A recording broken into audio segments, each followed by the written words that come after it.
বন্ধুরা, তোমরা সবাই কেমন আছো? Welcome back to Sharmila Facebook page. এখন হচ্ছে ওই 11:30 মতো বাজে। তো চলো ব্লগটা শুরু করলাম।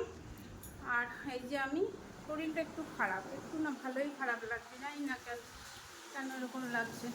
আর ওই যে আদিত্য টিফিন করছে, এই যে দেখেন গোলা রুটি, মিষ্টি আর কলা খেয়েছে, আমিও তাই খেয়েছি। আর চলো রান্না তোমাদের সাথে দেবো। আবার লাইটটা জ্বালাছো না, রান্নাটা শেয়ার করি। গ্যাস ফুরিয়ে গেছিলো, আবার গ্যাস পাল্টালাম, জানো তো। এই রাঁধতে আসলে না গ্যাসটা ফুরিয়ে গেলে মাথাটা গরম হয়ে যায়।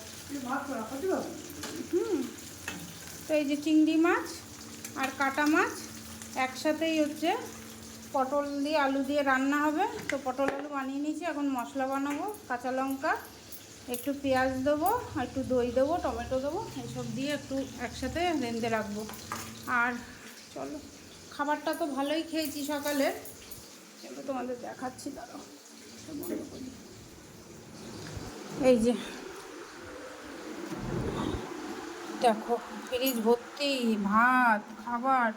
ভাত অল্প রানবো ভাবছি, এই ভাতটা বের করে রিমির বাবা আর আমি খাবো। আদিত্য তো খাবে না। ডাল আছে, মাংস আছে, ছেলে যদি মাংস খায় খাবে।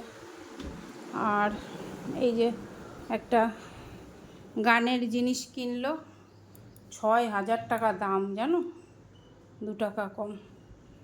বাবা কি জিনিসের দাম যে, ভাল লাগে না জিনিসের দাম ইয়ে করলে। হ্যাঁ, তোমার জন্যই তো রেখেছিল, এদিকে আসো। চলো মাছগুলো উল্টাই।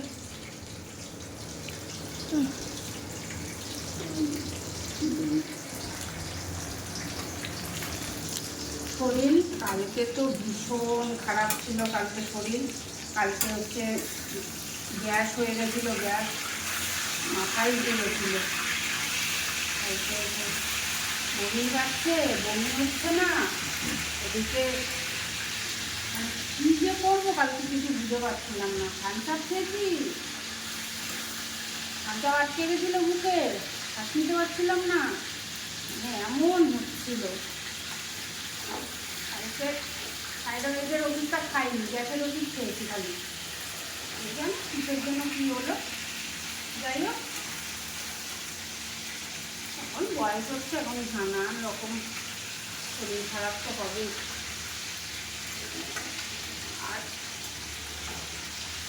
মাছ রেখে ফ্রিজে রেখে দিয়েছিলাম, সেই মাছের ভেতরে না যদি একটু তুমি মানে কী বলবো, কারিটা হবে, সেই মাছের ভেতরে যদি তুমি একটু পেঁয়াজ না দিয়ে রাঁধো ভালো লাগে না, তাই জন্য একটু পেঁয়াজ দেবো।